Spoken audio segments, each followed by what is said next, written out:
Ladies and gentlemen, boys and girls, Joes of all ages, welcome to the main event of the evening. It's Talking Joe with Chief and Steve. Yo, Joe!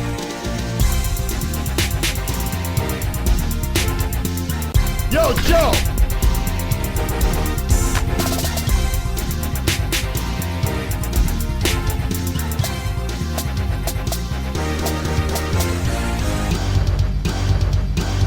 Yo, Joe!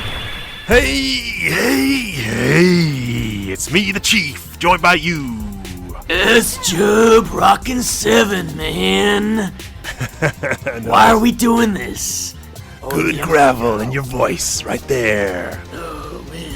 Oh, the Can we do the whole podcast like this? No way, Jose. Well, you know, I don't have to be a singer no more, so, I don't mind shooting my voice to shit. Let's do it, brother. No, I can't do it. That was good while it lasted. Yeah, dude, you will not be able to speak tomorrow. People either have that gravel naturally, and it does come with a lifetime of hard liquor and 100 cigarettes a day, or you don't. And, you know, you can't really bridge the gap, at least not healthily. Yeah. Man. Chief, buddy, how are you? First thing I need to do out the gate is thank my good buddy and co-host SJub7 for the sensational work he did on the YouTube Cobra Convergence 5 contribution from Talking Joe. So if you're not aware, I'm sure you are, you know, no one is unaware of this because we talked about it for the last few weeks, but we did that special for Cobra Convergence every day in August, a special Cobra piece of content by Joe creators across the globe. And for Talking Joe, we reviewed and discussed the 4-issue miniseries called Cobra from 2009, I think it was, and that went up on the podcast, but it also went out on YouTube with slight differences. So the podcast version, I think, had the additional snacks for the show. Oh man, those snakes I had were great, and the Cobra beer.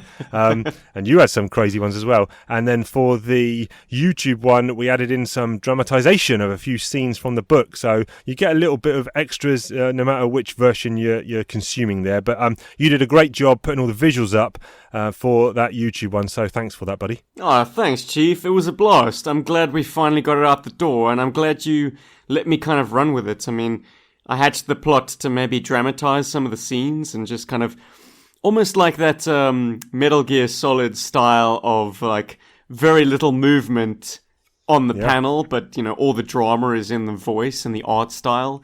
If there is a comic to set scenes to kind of radio play acting, this is the one. It's just got such a realistic tone.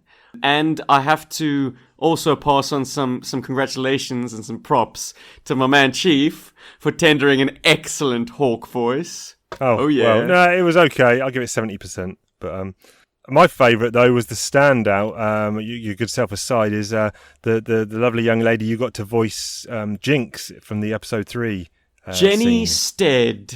A good friend of mine from way back when we did children's theatre in a shopping mall as kids. She is quite an accomplished actress, an absolute national treasure back home. So very, very fortunately, she was able to do it kind of last minute. I asked someone else, and that female flaked. So Jenny tended an incredible job. And even kind of added, I don't know if you caught it, but since she played Jinx in that scene, yes. I briefed her and said, like, okay, this character is Chinese American in this retelling. If you could layer a little hint of that, that'd be great. She totally knocked it out of the park, man. Yeah. What's her country of origin then? She's South African, yeah. Oh, she is South African, right? Okay, when you said you did it back home. Oh, right, wow. So Chief, my country of origin is still South Africa, man. Yeah. Ain't nothing gonna rinse the blood out of my veins. The green from my body. That's it. Chiefy, how the hell have you been, my man? Yes, bought a fan, unexpected inside Chief's mind. Inside Chief's mind.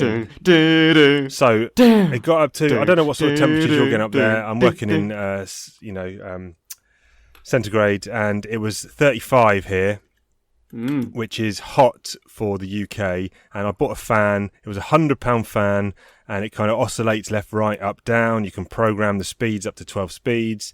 It's supposed to be whisper quiet. You can put timers on it and all that kind of jazz. It senses the temperature in the room, and you've got an eco mode, so it will do a speed and as a preset speed for that temperature. And as the temperature drops, it will automatically lower its speed. So how hot is it in the loft relative to the heat outside? Because 35 is hot regardless. But I'm pretty sure you're a degree or two hotter in your loft with no windows and no circulation. I think I am. But no, the story was, after 3 hours, the fan broke. And I don't know if that's because it has a remote control and the kid thought it was a toy. So for about an hour, the kid was just mashing every single button she could. Loving it. Oh, sweetheart.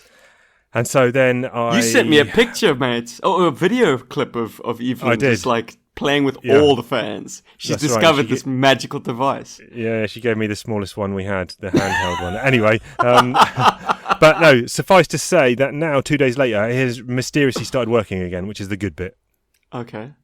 So I don't have that in the loft. That's downstairs. I have got another, not the small handheld. I have got a bit of a tower fan. So if there is a slight dull buzzing in the background, I can't hear it because I've got my headphones on. If the listeners can hear it, tough shit because I'm leaving that fan on. To answer your question, though, it's a lovely 26 degrees at 8:30 in the evening in Very Queensland. Nice. Daytime highs are approaching 30, but not quite that much. That's winter for you in the Sunshine State. Yeah. Well, listen, I don't know if you've got any of your food left. It's time to talk about snacks because you sent me a picture and it looks like a lovely meal you've got there.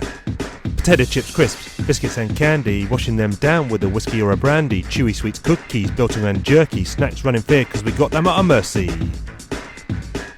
We're snackers, attackers, bad mother truckers, and we're eating all the crackers, munchers, crunchers, knock out snacks like we're heavyweight punchers. The snack police are in his house. Chief, yeah, man. We had dinner about an hour ago, so I don't have a dedicated snack for the show. I do have some dried biltong, of course, my trusty snack alongside, so I won't be going without. But Kim discovered she has a knack for rolling out her own fresh, I call it pasta, she calls it noodle. Can you tell our cultural differences? Yes. You can indeed. And she fights me on this. But yeah, it's a fantastic machine. She got it on offer, which she absolutely loves and is very proud about. Yes. I haven't asked what the price was, but it makes damn good, really fine noodles. I just said noodles, not pasta. Okay. Hey, Chief, have you ever rolled out your own fresh pasta? Yes, I have. So I had one of those, the old school machine, where it's a big metal machine. You clamp it on. Maybe this is kind of similar thing. You clamp it onto the side of the kitchen counter. Oh, yeah. And you've got settings where it goes between two rollers and you pull the handle round and it goes through sheets and you just keep doing it, folding it, keep putting it through. So I have done that a couple of times. But I say a couple of times in the last 5 years, and I think it's now in a cupboard gathering dust. But a quick trick for pasta that I learnt from Jamie Oliver is you put your flour in a food processor. Flour, I think you put a little bit of olive oil and then some fresh spinach, and that's it. Blend it, and it will mix up to a dough, a green dough now, and you just put a ball between your fingers and then roll it till it comes out to like a kind of a runner bean kind of, or a pea pod kind of shape. Nice, kind of thin, and then literally just boil that in water, and you've got kind of green spinach pasta that was actually quite nice. Terrific. Jeez. Okay. Good old Jamie, man. Keeping it simple. Yeah. But yes. What you got, Chief? What you got? I've got. It is Mrs. Chief's birthday today. And he's spending a full hour with you lovely people and me included. Aren't we lucky? You are. So our normal peek behind the curtain, our old recording time used to be Tuesdays to the pod to go out on a Thursday, and Tuesdays was good because the kid was in school and the missus was at work, so I'm up in the loft record, no problem at all. And when the missus had a Tuesday off, that was fine, I could do it in the loft. But then we switched to Wednesdays, and a bit tight now, it only gives, a bit tight for S-Jubs because it only gives him 1 day's editing time.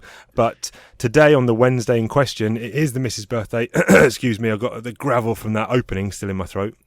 And I'd forgotten to take the day off work, so I'm up in the loft on the pretense that I'm doing work, which allows me to be up here for this hour and a half. So yes, I'll move on swiftly. But me and It's Evelyn, a very lively meeting you've got, Chief. You're very animated for some reason, instead of the usual drudgery of work. That's it. Me and Evelyn made a birthday cake, and there are some shavings left over. I'll put pictures up. So please, listeners, check out the socials. This cake looks incredible. It's a 6-tier chocolate vanilla alternating layer cake with homemade buttercream in the middle. Then we got some digestive biscuits, crushed them up, put green food colouring on that makes it into look like grass. Then you sprinkle that over, and then we put some woodland animal creatures of Evelyn's toys on the top, and it's like a woodland cake. Very nice. But I'm not eating the actual cake. We haven't cut it. That's like shavings, leftovers. Oh, very good. And I'm so grateful that Evelyn still has toys. I believe your missus has a very minimalist approach when it comes to toys. Yes, it's kind of like, if it hasn't been played with for 2 weeks, it's gone. It's down the charity shop, so... And I'm pretty sure there is a contingent of listeners who really get upset with that notion, who rue the day they return home from school, their parents had turfed out their entire G.I. Joe collection. Oh man, not you, is it? Horror stories, no, but the amount of people that write in on YouTube comment threads and stuff saying, oh, I had that figure, but my folks sold my collection to charity, or gave it to charity. Oh, dreadful. No, we do this thing called Whirly, which is a toy rental. So you go online, you get tokens, like 90 tokens, then you browse the catalogue, you select those toys, they send them to you in the post, keep them as long as you want. Does that fly in the age of COVID-19 though, Chief? Well, probably shouldn't, no. I mean, they say, look, when every toy we get back, we clean it thoroughly, disinfect it and all that kind of stuff, but, we probably shouldn't be doing it, I guess. But for us, it's perfect because it means we don't have to buy new toys. I'm not against toys, but how many kids just have excess amounts, especially of plastic, which is not good. I know this is probably not the podcast or the genre or the forum to be talking about the ills of plastic, but plastic is not good in especially anything around food. But if you're handling plastic, if it's got BPA in it, it's coming onto your fingers and into your bloodstream, it's actually not good. We shouldn't really be having plastic toys. But before I get shot down by everyone listening to this podcast, so we do this thing where you send the toys back, and you can actually, when you've got the toys, you can actually order new toys to arrive, and you don't have to send yours back till your new ones come. So you're never without a toy selection, but it's good because most kids get bored of toys within a couple of weeks. So this way, you're just on a cycle of stuff. And if you then want to get something you've had 6 months ago, just order it again and get it. So it's really good system. Really enjoying it at the moment. But anyway, enough of that jazz. I'm here to talk comics. It's comic talk, baby. Chief and Steve discussing like crazy. Larry Harmer riding these bad boys, making sense of the wackiest toys. Listen as we talk about story arcs, making noise louder than Junkyard Box, talking about character motivations and all the various G.I. Joe fun locations. Oh yeah. We got a triple whammy Amazing. This week. We got 209, 210 and 211. Now let's check out the covers. 209, and this is, I've got the regular cover, Gallant and Brown, and this is again a theme we've had a couple of times. I think we mentioned it last episode, and we'll mention it again. This is a vehicle with Joes on, but here we've actually got the Cobras on it. About time too. We've had the Mean Dog loaded to bear with Joes. We've had the Rolling Thunder as well, with Spirit letting fly on that arrow. Here we have the Cobra sort of bigwigs, all unleashing hell off of a maggot. Yes. Chief, what do you think of the maggot, man? Good vehicle. Really enjoy it. Like it. Yeah. Yeah. You a fan? I'm a bit lukewarm. And I've actually got one alongside me right now. I've never really warmed to it. I only bought it because it was to hand. I found it out in the wild in the Philippines. Right. Yeah. What's your opinion on having dialogue on a comic book cover? I don't mind it if it adds something to it, and here I don't think it adds anything to it. Okay, fine, the twins are saying that scar looks like it's gone completely OTT on his cheek. It's also on the wrong cheek. Okay. Ever have deja vu? Only went on with you. Doesn't do anything to the actual story of the cover. Yeah. if he was talking about Deja Vu and then he referenced, yes, we've had other covers like this recently, something along those lines, yes, okay, fine, that would be Deja Vu. But the joke falls flat because they're not referencing the fact that this is Gallant riffing on his previous covers. Yeah, you're right. Yeah. It's a setup with the wrong payoff. Yeah, I do like the fact that the logo is all smashed up by the maggot's barrel. Brilliant. Yeah, that's quality. And Serpentor makes an Serpentor. appearance, man. Yeah. Back from the dead. Very timely for this issue, in fact. That's right. Or this That's right. arc. Very good. There's also a subscription cover by Antonio Fuso, in fact, who drew the Cobra series that we recently discussed.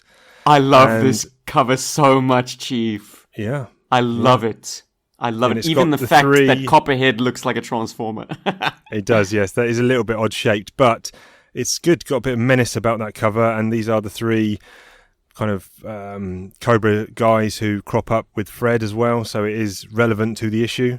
Love the side eye that Firefly's giving. Oh, it's just terrific. Jeez. What about this retailer incentive? It looks like Storm Shadow chopping the head off a Blue Ninja.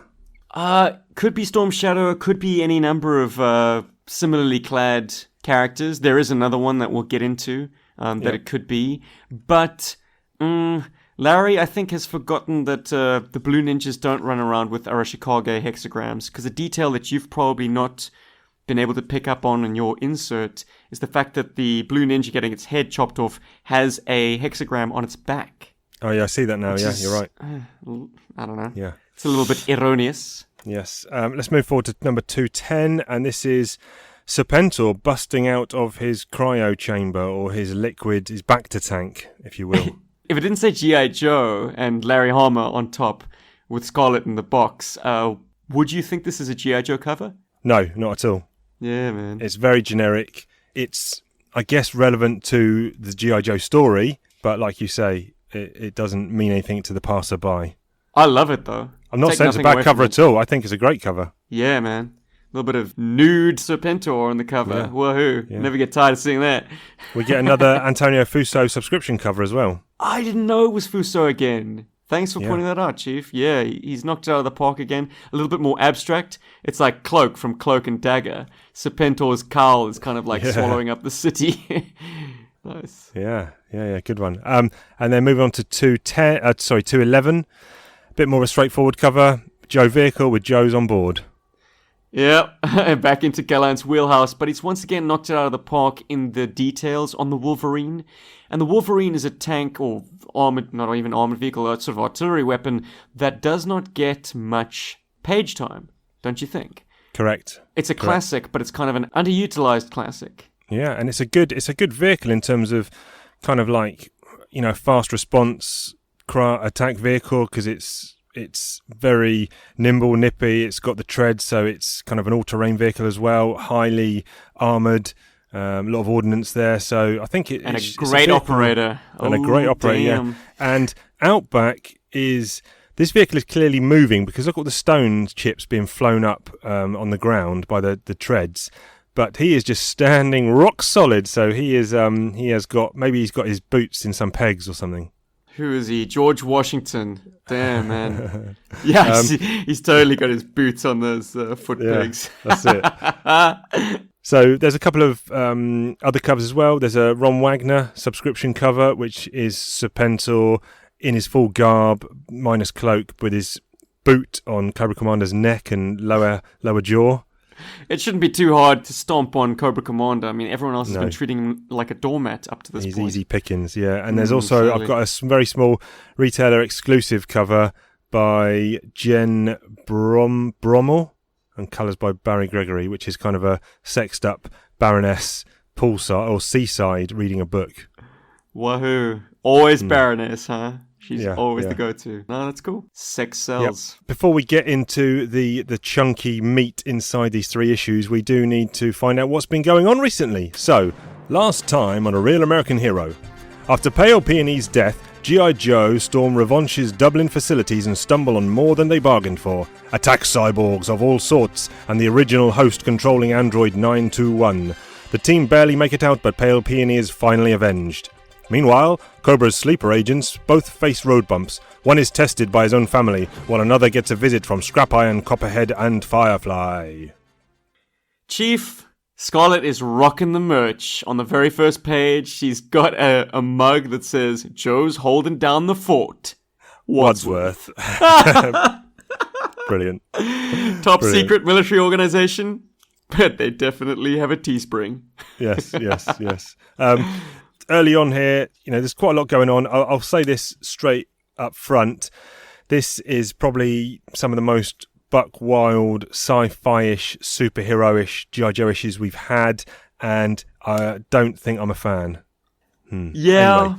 It was an entertaining read for me regardless, but yeah, it's batshit crazy, man. Yeah. There's some Sean Collins stuff going on here where he's previously, we heard that he was going to apply, and I'd commented that, look, it's not just a shoe-in to get into G.I. Joe. It's not just say, yeah, I want in, yeah, you can come in, do it. But as it turns out, it kind of is. Sean's led to believe that he didn't cut the mustard, he didn't make the grade because he's being posted somewhere else, but that is all a ruse. And later on through these 3 issues we find out that he has actually been redirected to the pit, and he is a G.I. Joe, and his name is Throwdown. Yeah, that moment as he steps off the C-130 and Roadblock's like, we should make up a code name for you. You look like you're spoiling for a fight, so let's call you Throwdown. Yeah. It had that kind of arbitrariness that Han Solo's name from Solo, a Star Wars story, had. Yes. It's like, Han, you're here on your own. Yeah. Solo! Is that how code names are originated? I guess I think so, yeah. Yeah. Whatever Jesus. crap pops in someone's head, yeah. And Roadblock is definitely the go-to when it comes to getting a catchy handle. I mean, the man's full of rhymes. That's right. Incidentally, the dagger that Snake Eyes gifts Sean Yep. as he leaves Fort Wadsworth is a real thing.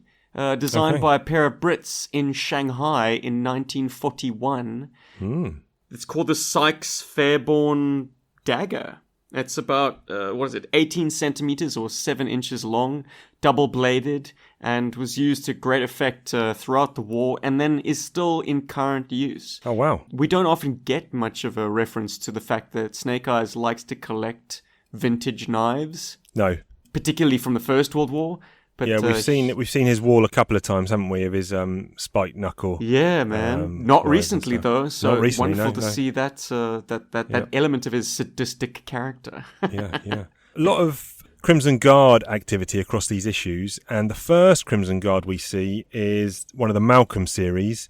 He lives in the house which the Collins family had previously resided in, and he is a bit reluctant, possibly. You almost get the feeling that he's only with Cobra because he needs the Crimson Guardsman payment plan. Because he actually says, if I had been able to get health insurance for Mom, I wouldn't have to be dependent on the Crimson Guard plan, and things would be different. Oof. So he's almost saying, he's been forced down this route for financial reasons. Larry at his most political. It's definitely commentary on the privatization of health in North America. Yeah. It's just interesting, these little nuggets that you do find in his writing quite a lot, which is good.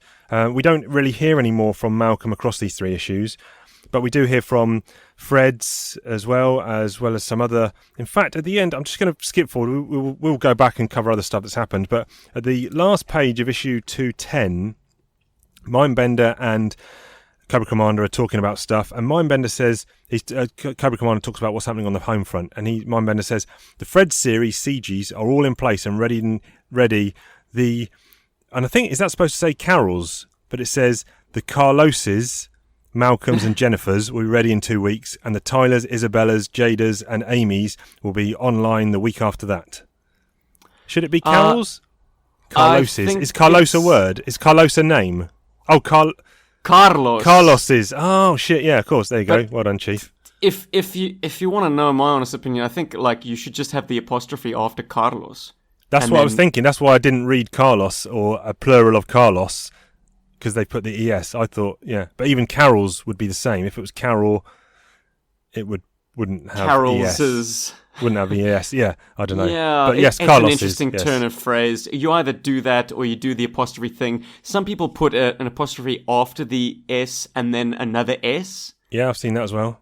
Yeah, so... I like just the apostrophe after the S, but... Me too. Hey, birds of a feather, Chief. That's why we're on this show together. Okay, but there's nice little, apart from Chief being stupid, that's a nice little indication of there are more than just Freds and one Malcolm we've seen earlier. There are loads of other CGs knocking around. And another thing I want to bring your attention to is when we do get one of the Freds, I think it's in 209. There's a Fred and there's a little caption box. Here it is. So the first caption is the Wendy Ling Torres campaign office, and Fred's talking to Wendy, and there's a little box that says Fred 191 here, not to be confused with Fred 172 in Seattle. And that's quite good because I actually got confused with them last episode, didn't I? So nice of them to put that box for me. Well, look, the numbers, I don't even read the numbers, Chief. I don't know many readers who do. I'm glad they hung a lantern on the fact that, don't be confused. This is a different person. But no one's actually keeping track of the numbers. You just got to kind of keep some handle on what their context is. The one has the kind of daughter-mother team that are like testing his loyalty to Cobra. Yes, and that plays out very strangely. It does it now.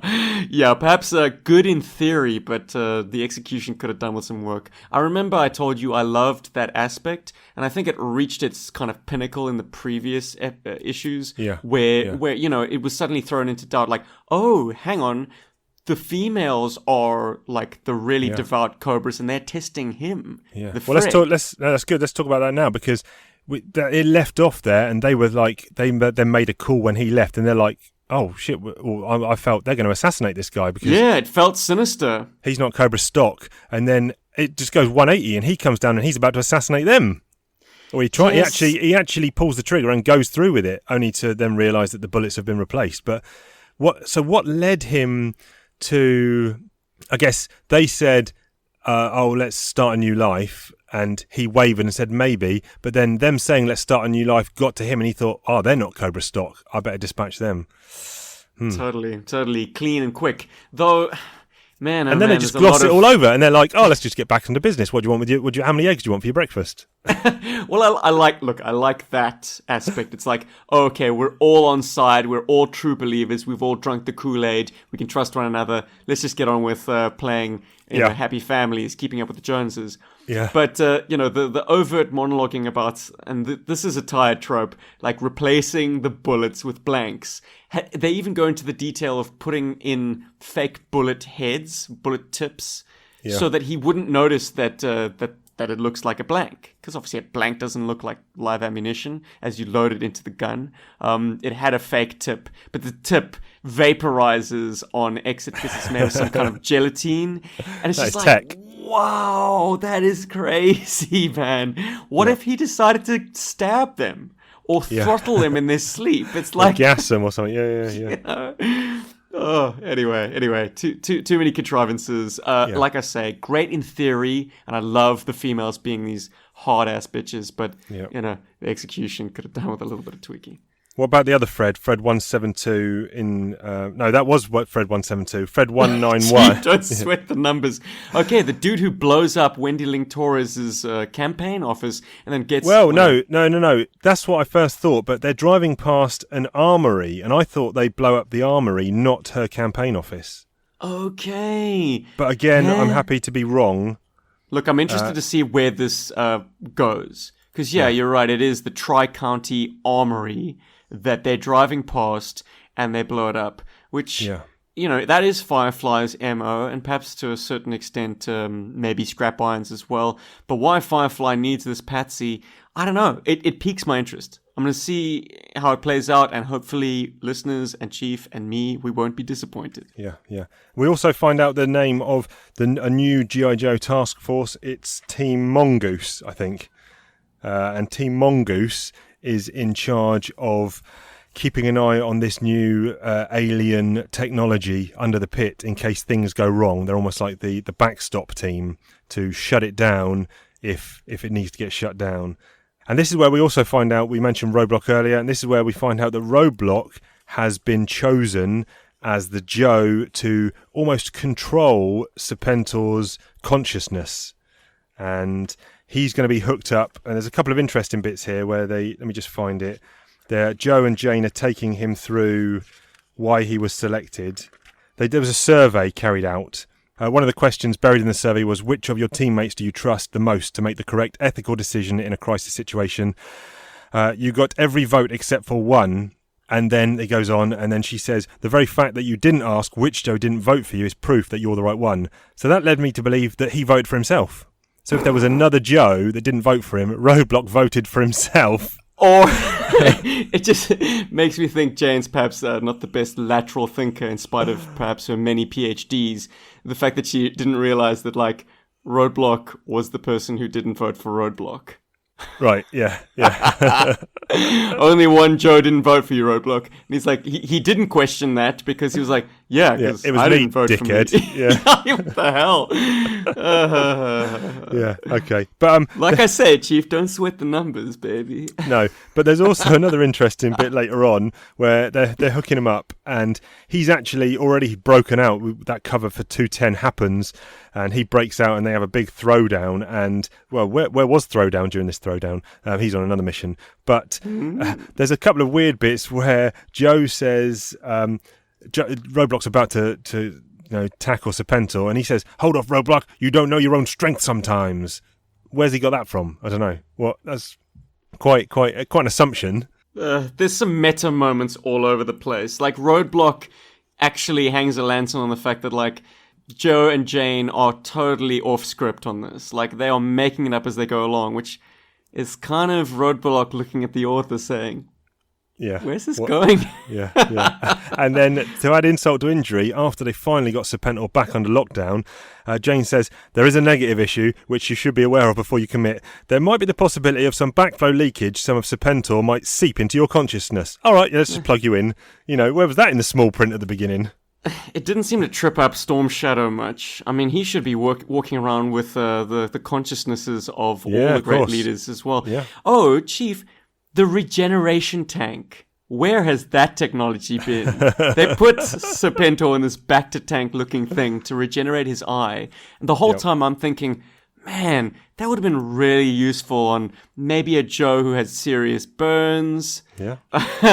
Or a deceased Joe, like Sneak Peek, perhaps. They've had this on the back burner, so there's some inexplicable things. I guess Snake Eyes just likes being disfigured. Now, you will call me out on this because more than likely I've got it wrong and I'll look like a fool. But right now, you're going to have to queue up a jingle that we've only ever used once before, and it's Can S-Jub Name the Joes? Could it be something in the character pose? I really like that jingle. I thought it was a good one. It's a great jingle. Let's have it back.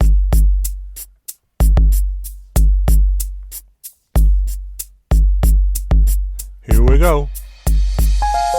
Name the Joes. I said Steven's gotta name the Joes. Is there a clue in the character pose? Maybe the outfit or the funky clothes?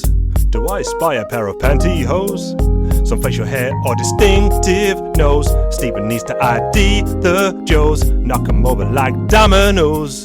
Or Larry Hammer's polyphonic prose? Can S-Jub name the Joes?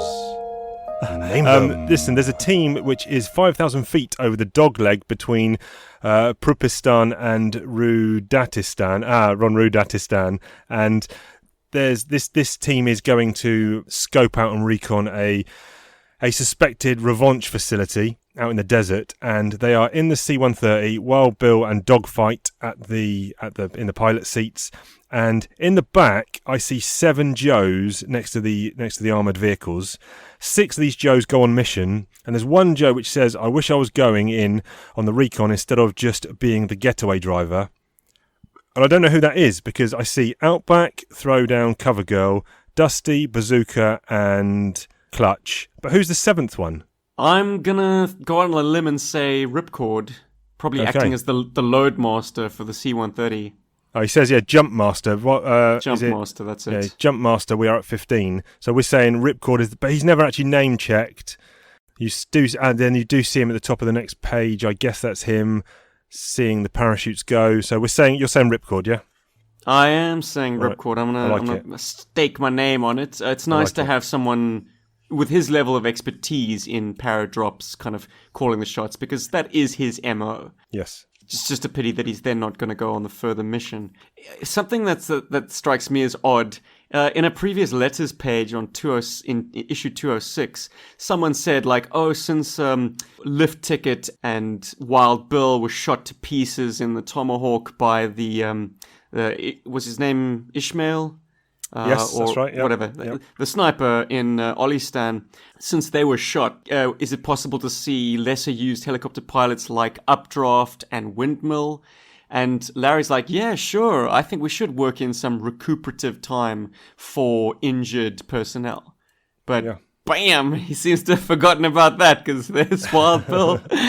No substitute pilots there. And It's strange to have Wild Bill seated next to dogfights. I think they've typically always been assigned to different places as a result of their kind similarities. Of similar, the orange tash. My favourite line of dialogue, I think. There's some good... I say I didn't really like it, but there was some... It probably was an enjoyable read just for the absurdity of the issues. And we see here Storm Shadow is fighting off some blue ninjas. They're over... Where actually are they? Are they in the... Just says Japan. I don't know what the region of Japan is, but he's over there looking for Granny and the demon Granny, and her place is surrounded by blue ninjas. And at the end, she comes out to take a couple out, and he says, "Your Prada bag technique has become more effective, Auntie Obake." Added more bricks, nephew. Brilliant.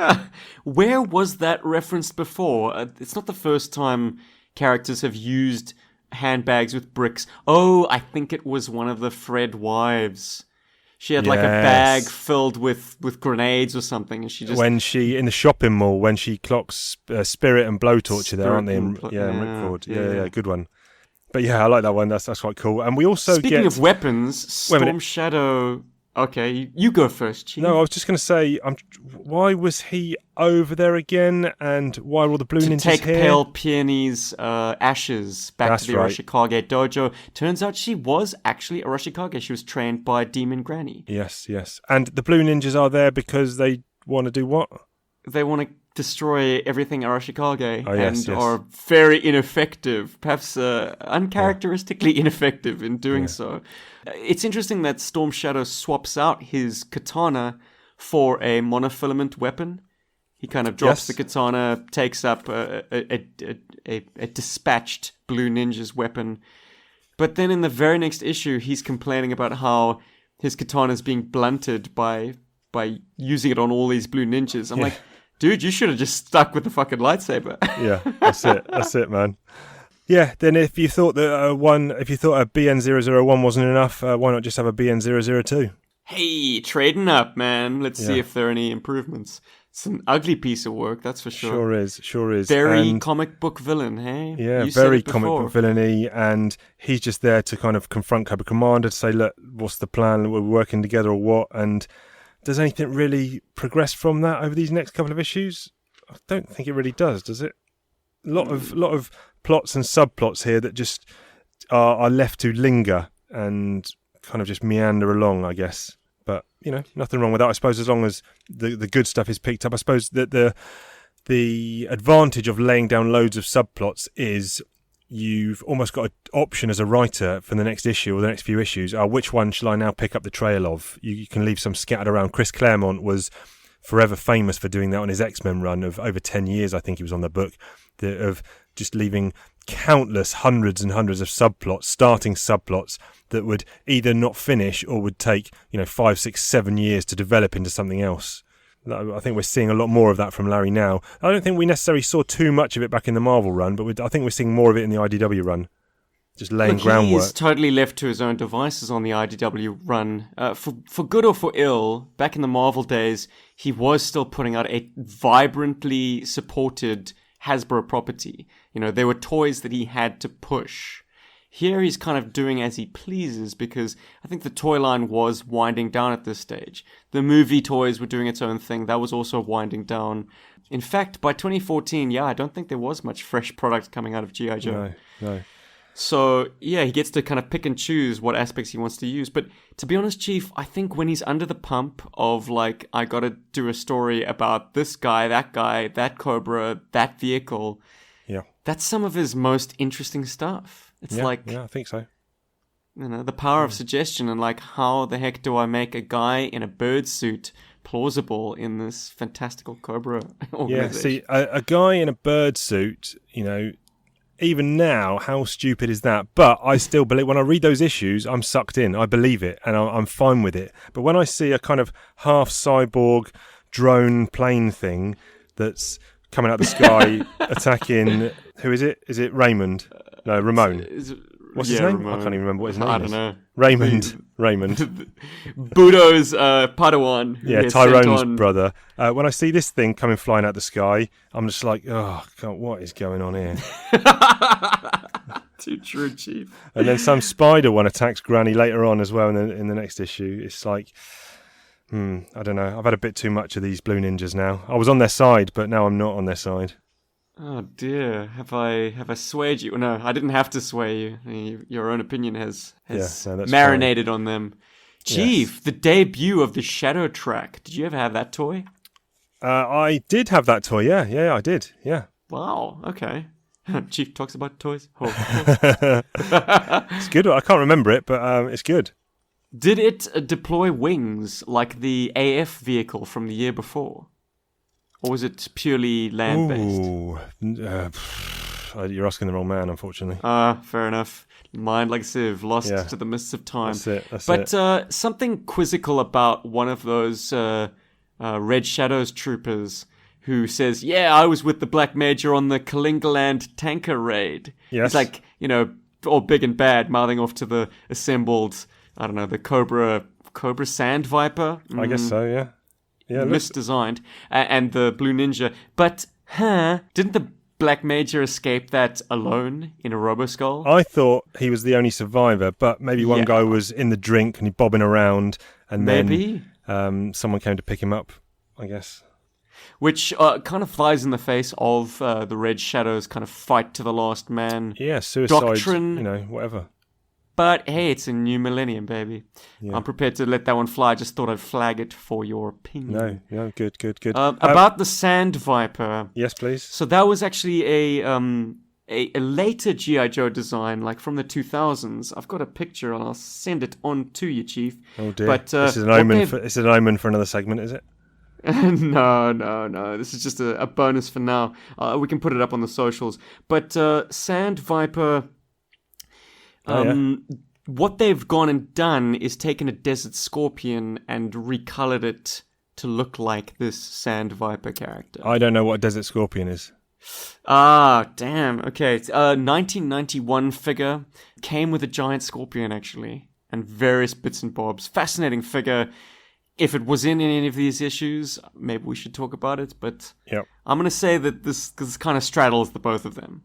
And it's my job to point these out. Yeah, of course. Yeah, it's an older figure recolored to look like the namesake, the Sand Viper. Oh, all right, yeah, cool, good stuff. I had a question for Picking you. Peanuts out of poo. I had a question for you. Some of the Joes are on a firing range, and we see Roadblock hooked up. I got a bit confused here because I thought Roadblock or Serpentor was going to be controlling this giant eye and doing something with it, I don't know, and Roadblock was there to keep Serpentor in check for whatever he did with this eye. But then it turns out the eye has nothing to do with anything, and Serpentor's consciousness is now inside some giant robot. What's going on? I don't understand at all. Yeah, it's a little higher grade, Chief. let the big kid explain. No, it's a dry run. Before they upload Serpentor's consciousness into this gigantic eye that resides under the pit and behemoth that the eye is supposedly attached to, they've got a small-scale kind of robot drone, perhaps? I don't know. Right. But it using the Revanche, 921 technology that they stole from the Dublin lab, they're able to upload the consciousness of Serpentor plus Roadblock, filtered through Roadblock, into this other robot, this other walking tank thing, which I've written in my notes, looks like a Constructicon. Sure does. Come on. Sure totally. does. Yep. Especially with that light shade of green that it's coloured with. Yeah, and the glowing eyes. Yeah. Yeah. Hook, Mixmaster, is that you? Anyway, so this is the test run, and that's why they have, to my chagrin, a trio of classic Joe vehicles, which are apparently early versions that. That was actually my question. I kind of diverted away from it. The question was going to be where they say remote control of decommissioned early models of the Havoc, Mobat, and Rolling Thunder. So, is it the case of the vehicles that we got were these decommissioned ones, and since then there have been new models brought out, or are there only one version of each of those as toys? Chief, are you assuming that there's only one, that G.I. Joe only gets one of each ride? No, what I'm saying is, these ones we see here, which would be the familiar toys to us, and there's multiple, I would say there's multiple versions of each, multiple copies of each, multiple iterations, but what I'm saying is there a version 2 Rolling Thunder and a version 2 Havoc and a version 2 Mobat? Did they ever get, like figures get different upgraded versions? Did the vehicles ever get secondary versions? Yeah, the Havoc was re-released in the sub-team Sky Patrol, and that's how I initially became acquainted with it. But is that just different paint jobs, or is there wildly different designs? Or I'm saying, is there different designs of vehicles? Just like a Hiss 2. Okay, yeah. I get what you're saying. No, the closest thing I can think of as an example is there was a Havoc in name only released, but it was actually the Snowcat mold, just colored to look like the Havoc. So red missiles and a green chassis instead of the white with the orange missiles. Right. But you posed a very good question there about, is there only one Rolling Thunder? Is there only one Havoc? And now we're kind of led to believe that is the case in the comic, because we never see more than one of each of these types of vehicle side by side. I think the Havocs and Mobats, I'm sure I've seen it like a group shot where there've been rows of duplicate vehicles. But the Rolling Thunder, to my mind, is kind of a once-off. Yeah, it seems to be purpose-built for the sole purpose of deploying those insane missiles. Like, that's its job. It is. That's like G.I. Joe's final solution. Terrible turn of phrase, but like that's like if the shit hits the fan and G.I. Joe needs to push the button. Yeah. That's what the Rolling Thunder is. Yeah. It was kind of almost misused in the pages of G.I. Joe then. I guess they didn't want to go with the overt violence option, but it was used as like a tank. You know, it was kind of mixing it up on that makeshift island with maggots and crushing bugs and stuff. Yeah. And then it was on the Cobra Island Civil War. But to my mind, the Rolling Thunder is the thing that you keep way, way back in the rear, man. Yeah. The Hand of God kind of weapon. Other points we want to pick up on? I just want to pick up something here. It's a bit undersized in that group shot, though. It is, yeah. You've had a Rolling Thunder. Ben had one. I didn't have one. It would dwarf the Havoc and the Mobat. Here it looks more streamlined. It looks smaller and squatter than the Mobat and the Havoc. Yes. Just I want to pick up here, back in Japan, Night Creepers have been sent with Techno Vipers. I think at one point Cobra Commander called them Support Vipers to send over to Japan, and it turns out they are Techno Vipers. I guess Techno Vipers are support, but one of the Night Creepers has got a knife or a sword in his face, and it's probably Raymond, I think it is, who says, this one's still kicking, maybe we can get some answers. And he says, you have to pull my biosensor implants. Now, maybe this is something just my naivety. I wasn't aware that Night Creepers actually had implants. Well, maybe it's a further evolution of them. I mean, they were posited as the kind of the high-tech ninjas, even though their equipment never really gave us that sense, at least not with the toy. But maybe they have been all too happy to kind of partner with the Blue Ninjas and gain some of that. Yeah, I'm happy with that. Make a deal with the devil. I'm only making that up as I go along, man. I don't know if that's the real reason. Yeah. I think it's pretty hardcore that people undergo to have their, if their heart stops beating, that they blow up. And in that case, why haven't more of these guys blown up? Yes, correct. Because there's carnage everywhere. Surely the one that Raymond corners isn't the only one hooked up to this personal explosive device. One other thing, nice to see Bazooka on a mission. I don't remember the last time he was actually on mission, other than just being in a panel in the pit. But nice to see him there, which was good. Obviously nice to see Black Major back.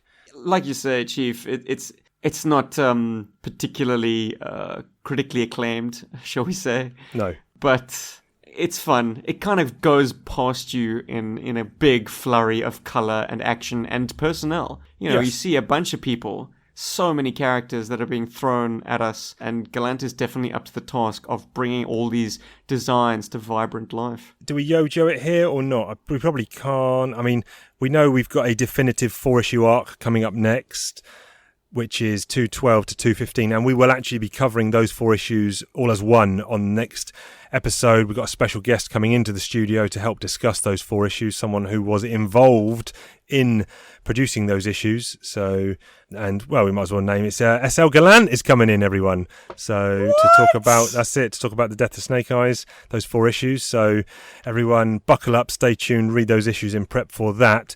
But in terms of these 3 we've just covered, is there enough of a closing off point to Yojoage? Probably not, because we're in the middle of, the Red Shadow stuff and all that. So let's see what we can do. Let's see. We won't Yojoage yet. We'll see if we can include it as part of the next arc or whatever. But like I said, that I didn't like them, and you were like, I enjoyed reading them, and now I've kind of come around a little bit to it is what it is, and you have to. I don't think you can go in expecting the same thing from every single story or arc or issue. Especially when Larry's involved, you're going to get some humorous stuff. You're going to get some wacky, silly stuff. You're going to get some, political stuff. You're going to get this kind of hard-boiled thing. So as long as you're adaptable and you don't mind certain different genres, then I think everyone will have a good time.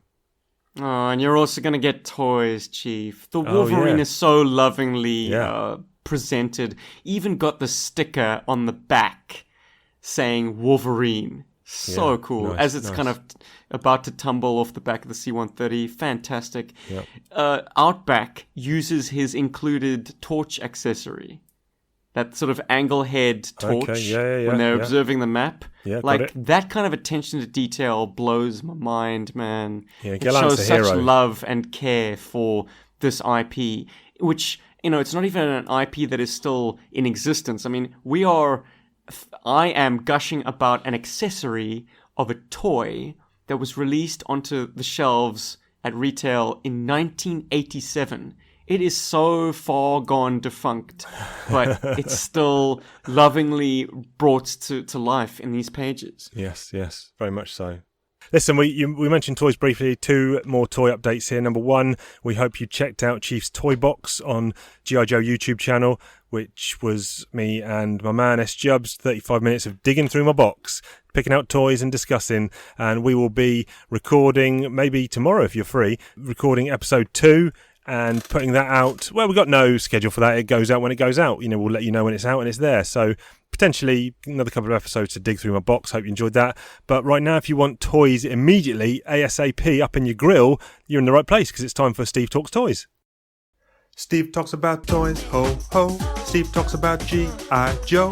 He talks about all the toys from the comic book and the animated show. Steve talks about toys. Steve talks about toys. Steve talks about toys. Steve talks about toys. Don't look at your phone right now, Chief. Okay, it vibrated and a message came through, but I've not looked. Yeah, I made the mistake of sending too early. I was going to say, is it something I need to delete without looking at? You not sent me a dick pic or anything, have you? I've got a true story to tell about that some other stage. But who do you suppose we are concentrating on? All right, that would have given it away. I get it now. Today. Have we done? He's not in it much. Have we done Outback? We have not. No. Your hesitation told me that it's not Outback. Terrible lie. Never play poker with me. Who else have we? Maybe it's a Red Shadow. Was it the Shadow track that tipped you off? Well, can I look now? Chief. I'm looking. You'd be wrong, mate. Oh, shit. Serpentor. Bam. Yeah. Yes. Yeah, did you have this guy as a child? Did not have. Ooh, okay. Did not have. Well, as always, as a good kind of setting of the tone for the chat, let me read his file card. Codename Serpentor, Cobra Emperor. A secret cabal of Cobra scientists under the direction of the Interrogator and Destro combed the tombs, sarcophagi, and relics of the great despots of history to find cells with DNA traces. From these long-dead genetic blueprints, they produced a composite clone with the military genius of Napoleon, the ruthlessness of Julius Caesar, the daring of Hannibal, and the fiscal acumen of Attila the Hun, the ultimate Cobra Emperor. A master of political intrigue and a brilliant tactician, he is capable of wresting power from Cobra Commander for the benefit of the Interrogator and Destro. Fortunately for the Joes, the Cobra Emperor's own ambitions were not taken into consideration by his creators. His eyes have seen the legions of Rome trample the Gauls and Nervi into the dust.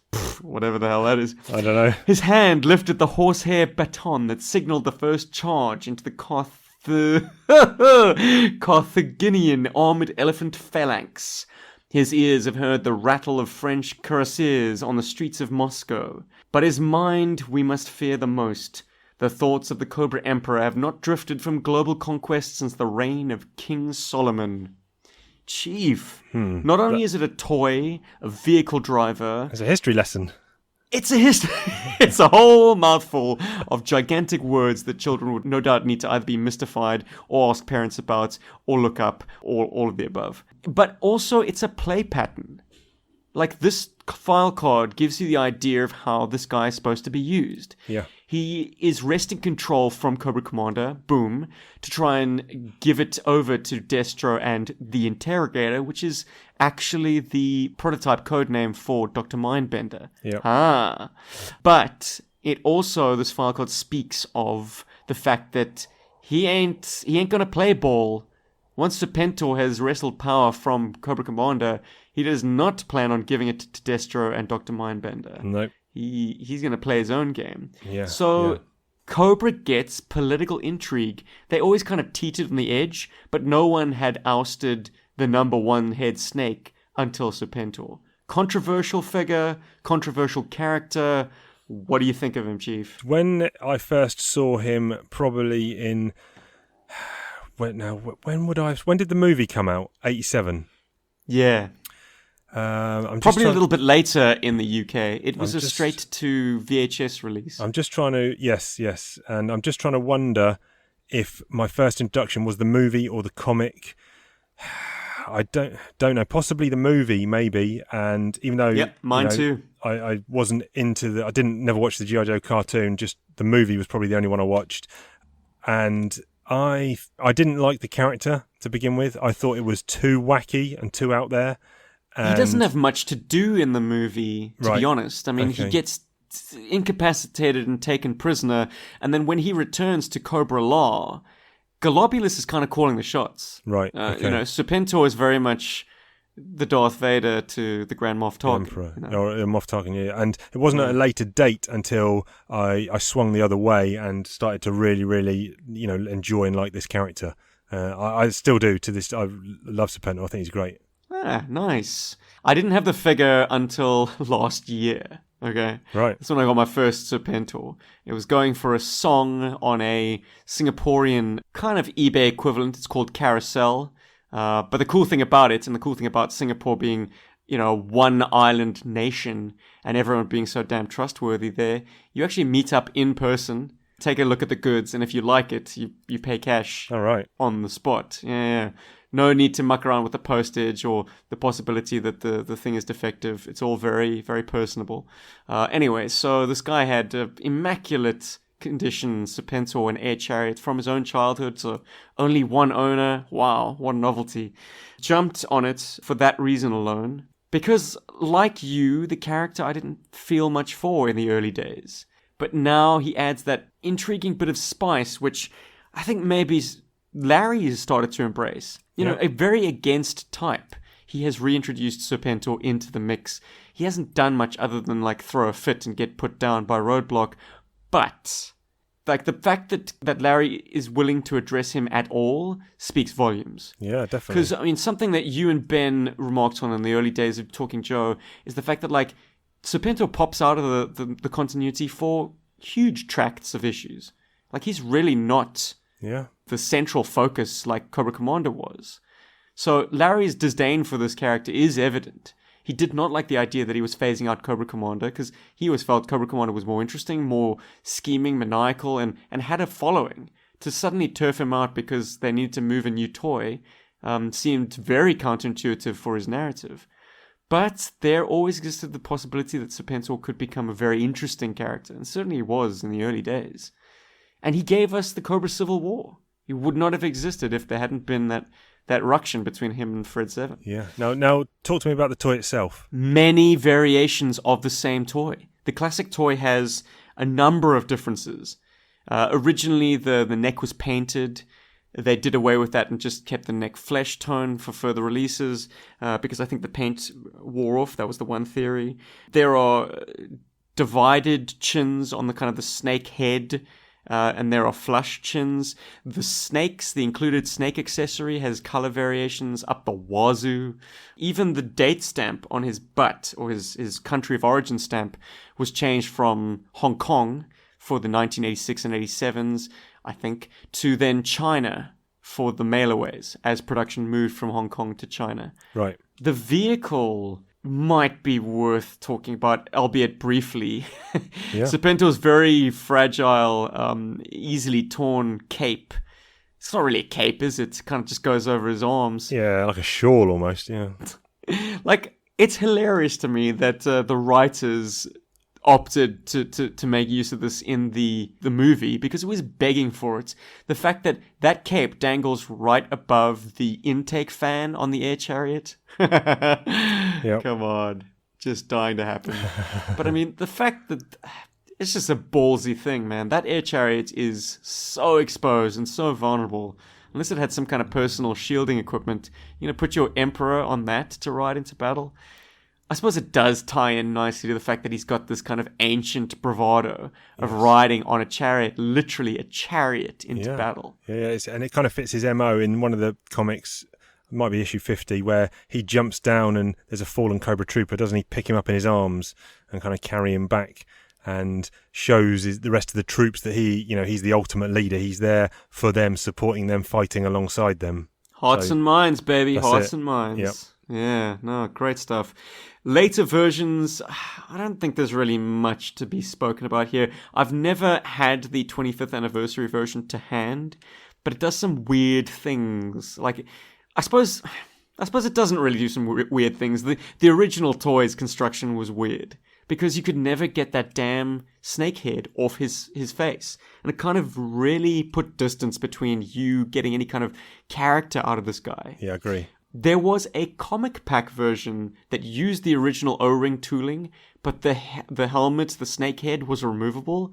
So you see a lot more character, and he's got this great, scowl. That would be version 3 from 2005. Okay, interesting. That was a version that my buddy Rob got, and since then I've had a slight fascination with the character, or at least the action figure. Yeah. But then the 25th anniversary version gave him a completely shaven head, which makes him look almost gladiatorial. He looks like a real beefcake with a cue ball head. Yeah, interesting. No, that's good. It's that's not good. a disagreeable look. Have you got this in front of your peepers? Yeah, I'm looking now. Man? Yeah.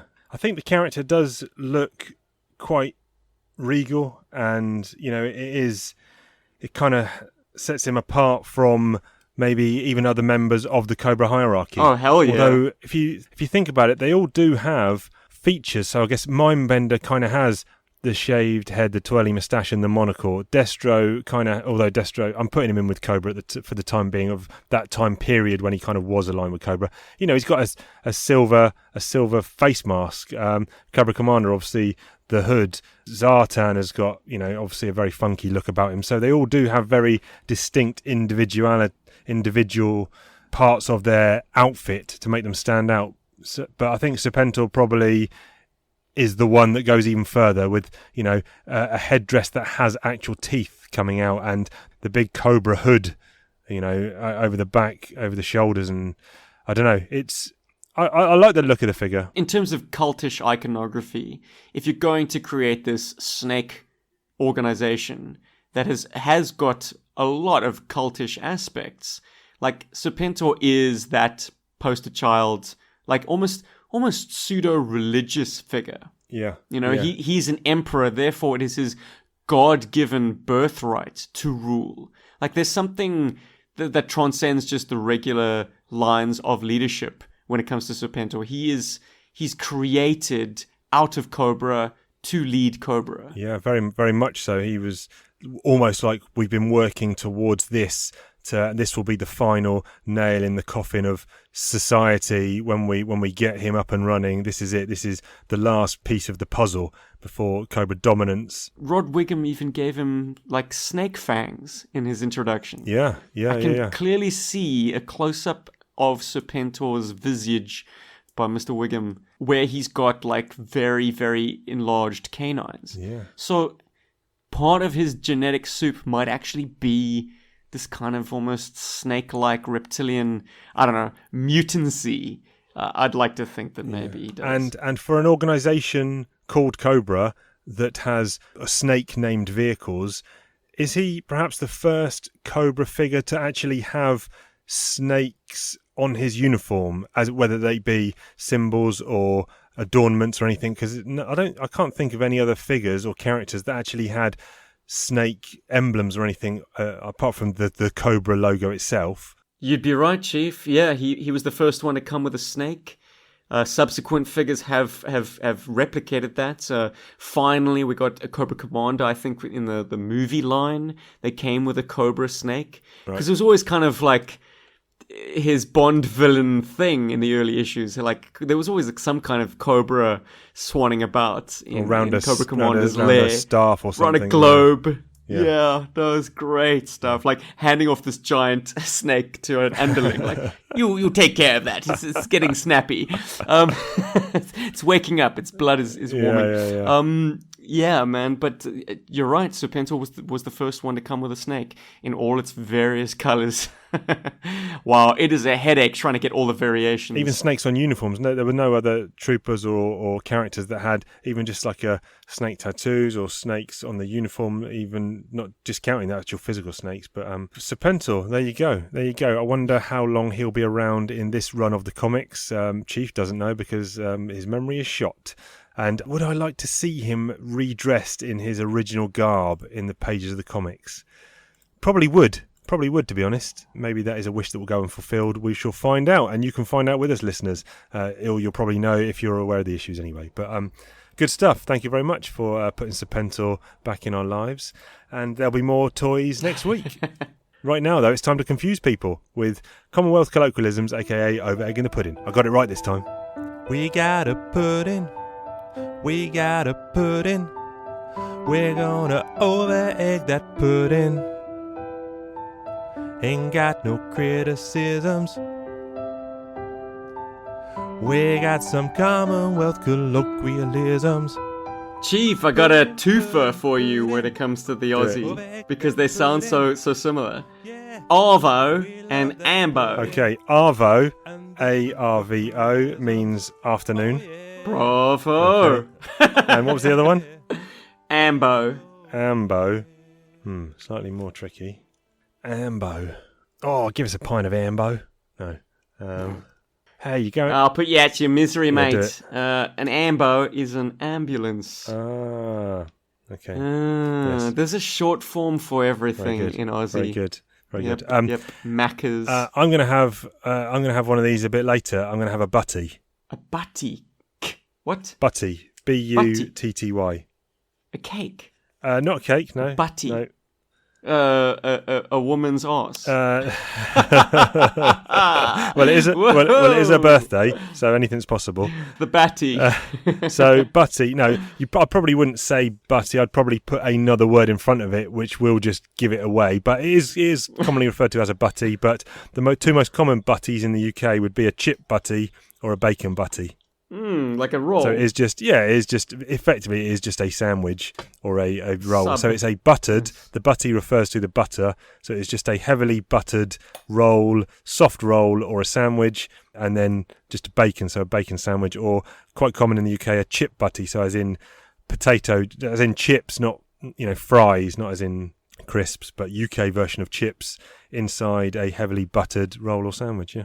I was gonna give you a different South African one, but since we're on the topic of a butty, in SA, more often than not, what you would refer to as a butty, we would call a Gatsby. A Gatsby, I like that. Yeah, Gatsby. Typically with like masala steak inside. Ooh. and the balance of it would be like chips, and I don't mean like crisps. I mean what Yanks would call French fries, but not the stringy kind, like the really Chunky. sloppy, fish and chip shop kind. Yeah, good. Yep. We call those slop chips because they're sloppy. Okay. Gatsby. Yeah, man. A Gatsby. I'm going to use I that. have no idea what the origin is, but yeah, that's a big old... It's like a sub, I guess, but no, not much salad. All right. Just meat. I'm going to make eggs. I'm going to make a Gatsby after this for my lunch. I'll send you a pic. See if it holds mustard. Do it. Yeah. It should hold mustard. It is 2 enormous pieces of bread. Good stuff. Chief. Wow. Yes. You better sing for me, Chief. Oh yeah, of course. I thought we were going straight into it. I don't even know our own show.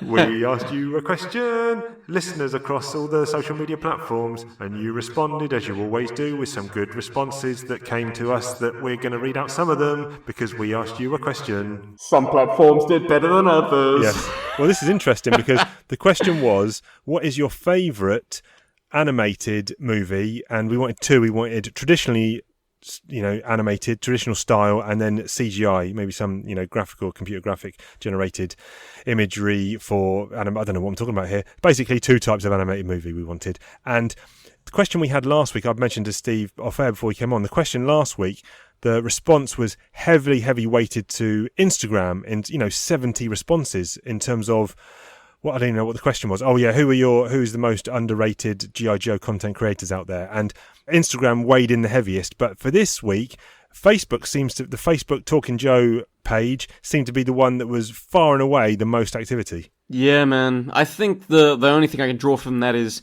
Insta is very much about big upping people, atting people, hashtagging people, social connectivity and name dropping, essentially. Yeah. Facebook obviously is far more discursive. And I think Facebook is still the biggest social media platform. Yeah. But I guess we confined ourselves a little bit because obviously it is a closed group. You have to, ask to enter the group and we'll admit you in. So it wasn't like it was going out to all of our Facebook friends, mine and yours, across the whole of Facebook. It was just contained within that 120 strong community we got there, but still the response was good. Lively chats though, yeah, definitely. Yeah, if you're not part of the Facebook group, get on there and join in. It's any responses that really catch your eye, Chief? Well, the first one was when we posed a couple of questions offline to each other about what the question would be this week, and there was like 2 or 3 options, and then I said, what about this animated movie one? You said, let's go with that, if only so we can see how many people say Into the Spider-Verse is their favourite movie. And I think only one person mentioned it, did they? Or did anyone? Did anyone? Maybe not. I was wanting to have that conversation. You were convinced that everyone would say that movie, yeah. Save it for a rainy day. Yeah. S. Jubs' Into the Spider-Verse story. Okay. God. But yeah. Anything that really stood out for me?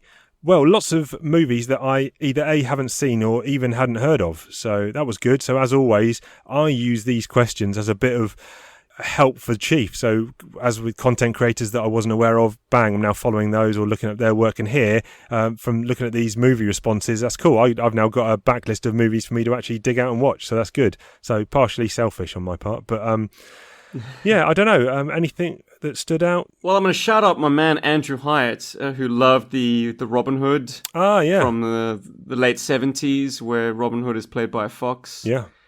It pales in the shadow of the Jungle Book, which came out some years before that. And it reused a number of animation cells and backgrounds and things. All right. But Robin Hood was the one that I connected with. We had the tape at home, and that was absolutely magical for me. So thanks, Andrew, for tossing that into the cauldron, because, man, me and my brother and sister could basically monologue the entire film. Wicked. And I know you have that ability with Star Wars, Chief, yeah. But for us it was Robin Hood, and it was a lovely kind of bonding experience. That's cool. With the siblings. I mean, on long road trips we would obviously not be able to watch it. We didn't have no smartphones or tablets back then. Yeah. But we would kind of create it on the back seat. Yeah, very cool. Very cool. Jimmy is definitely putting things on my playlist because I've never seen Appleseed. Same. Are you a fan of anime? Yes and no. I think I found the post. A fan of its influence, perhaps, Yeah, more than yeah. actually being a diehard. Yeah, I think that's right. I think I don't go out and seek it out necessarily, or I need to catch that movie. But if someone recommends me something good, then I will give it a go, definitely. Yeah, I'm curious to see how much interest I have in a critically acclaimed anime. I'm more of the bubblegum generation of like Gundam Right, okay. enjoyers, and Macross, that sort of thing. Yes. There are far more thought-provoking and beautiful anime out there, and I'm sure this Appleseed is there. A couple of shouts actually for Black Cauldron here from a traditional. That's a kind of almost a lost, forgotten Disney movie. I can't even remember anything about it. So I do have Black Disney Cauldron. Plus channel, so I might check that out. Oh, I always loved The Rescuers. Oh yeah, That was yeah. magical. That was to good. me. That was good. Of course, Mark said, has anyone said G.I. Joe the movie yet? And I don't think they. Oh, someone did. Yeah. Hate it or love it, Joe, but there's only one animated movie in the history of animated movies that has Serpentor in it. So, make mine Joe. Yes. How about you, Chief? Come on, pal. Let's turn the microphone on the just, Chief Just dog. very quickly, I just want to say, from a CGI point of view, I wondered how many Pixar movies we'd get. There was Incredibles was mentioned, and I think Up. Yeah, Up was mentioned. I think my favourite Pixar would probably be WALL-E, and I think when it came out, I had said to a few people, I think this is the best looking movie I've ever seen, whether it be CGI or live action. I just thought it just looked sensational. And I think anytime you're animating non-human or organic matter, all the CGI always looks better, because getting the movement and the gait of animals or humans is always very tricky. But here, obviously, you've got a robot just shoveling, waste, and I don't know, it just looked so. The waste looked so beautiful. It just looked like such a good-looking movie. So WALL-E might be my favourite CGI movie, but from a traditional animated stance, I'm actually going to go to a movie called Animalympics from 1980, and this is probably in my top 20 movies of all time, regardless of animation or not. This movie I've probably watched 50 times, probably only Star Wars trilogy I've watched more. This is very niche. It is a movie centering around the Olympics, except obviously it's Animalympics, and it's got Harry Shearer does some voices, Gilda Radner, Billy Crystal, and it's just snapshots of all these different sports. So you get swimming, you get athletics, you get weightlifting, basketball. Right up Chief's alley, man. It's just right up Chief, and with a lack of Olympics this year in real life, this kind of slipped right in. And it's 78 minutes. It's available on YouTube to watch for free, but not apparently if you're in Australia. Sorry, Aussie. Seems we're region blocked over here. I better use a VPN. But go and if you haven't seen it, it's so, I don't know. It's probably something of its time, and this is a really good point where nostalgia probably plays a part. But if you've not seen it before and you go and watch it, you'll be like, what is this I'm watching? You might not get it. But for me, because I watched it as a kid, it was rented from the video shop by my parents, and probably on repeat every week I would get the same movie out over and over again.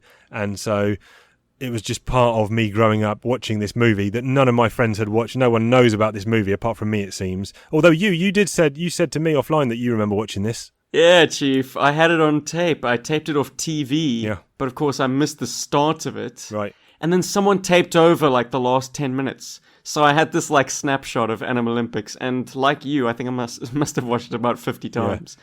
Yeah. Anyway, I've put one in the Dropbox for you, so do watch it. You beauty. And I just love it. It's like satire and comedy, and the music is great in it. The songs are great in it, and please everyone go and check it out on YouTube. I was going to say I'll post a link, but just Google Animalympics YouTube and you'll find it. If you are in another region that doesn't support it, let me know, and I'll stick it in a Dropbox to share it with everyone. And you stuck it on your Letterboxd tally by now, surely, Chief. It's on the letter. 78 minutes. That's easy. That's it. 5 stars, baby. 5 stars. Love it. Transformers, the movie, obviously. That would probably be my second most favourite traditional animated movie. Oh shit! What are we gonna do now? Now that is a genuine expletive in a toy movie. Yeah. For real. Was it Spike who says, "Oh shit! What are we gonna do now?" Yeah. Making up for the Beachhead one. It wasn't a Beachhead one. That Ben still says Beachhead says it. Shit. Hey, when are we doing that special, man? Come on. Talking Yes. Joe talks G.I. Joe, Yes, the movie. yes. Shout out to Darren Believe here. it. Lego Movie is another one of my favourite CGI movies. That's a great movie. Oh, it's incredible. When I realized that everything, including the water coming out of the taps, was a actual Lego piece, I was like, my jaw hit the floor. And the whole time, I was just, I think I was more intrigued by just seeing how everything was put together Yes. than the story or anything. Like, but also, and this is something that, like, through my play motions, I've uncovered what is the soft and squishy heart of G.I. Joe that everyone connects with. And it is us as children at play. There you go. You can imbue these plastic characters with three-dimensional personalities, but we love to see our toys being played with on screen. There you go. Like, that's something that I think anyone who strays from the original designs of G.I. Joe doesn't get, and anyone who strays from the original concept of G.I. Joe doesn't get. It's like, as much as you can make it feel like these characters are playthings and your audience are a bunch of men children, 30, 40, 50-something-year-olds who just want to feel those nostalgia pangs again. Like, if you can't get that notion, you're sunk. And the Lego movie got it. In that moment, I was galvanized. I was like, this is what I want from a G.I. Joe movie. I want to see rivets on Duke's elbows. I want to see that. It's going to be kind of like Small Soldiers, but it won't be, because it'll be about an IP that I care about. G.I. Joe. Suspension of disbelief. Yes. So far, my YouTube channel is the only one that does it. No, I'm kidding. There are stop-motion channels out there, but you get what I mean. Yeah, like, definitely. I play with my toys in front of a camera. What you should do. People watch that shit. Go watch that shit. That's it. Two last quick shouts for me. Mulan and the first Toy Story, another two of my favourites. But yes, good link to go and check out all our other stuff. I'm over on Chiefy Two Shoes, posting up daily art pics. A lot of Cobra and G.I. Joe related ones recently, obviously for Cobra Convergence Month. Go and check out the G.I. Joe Berg YouTube channel, where you'll see more of the Chief and S-Jubs doing some toy unboxing, and obviously our Cobra discussion over on YouTube, and obviously all the good stop motion stuff that Joe Berg's putting out as always over there. And check out the Talking Joe Facebook group. Join up with the party. Talking Joe Comics over on Instagram, and Talking_Joe on Twitter. But with all that said and done, we will catch you down the road. We've been Talking Joe. We're all out of Joes. Yo, Joe. Yeah, now we're out of Joe.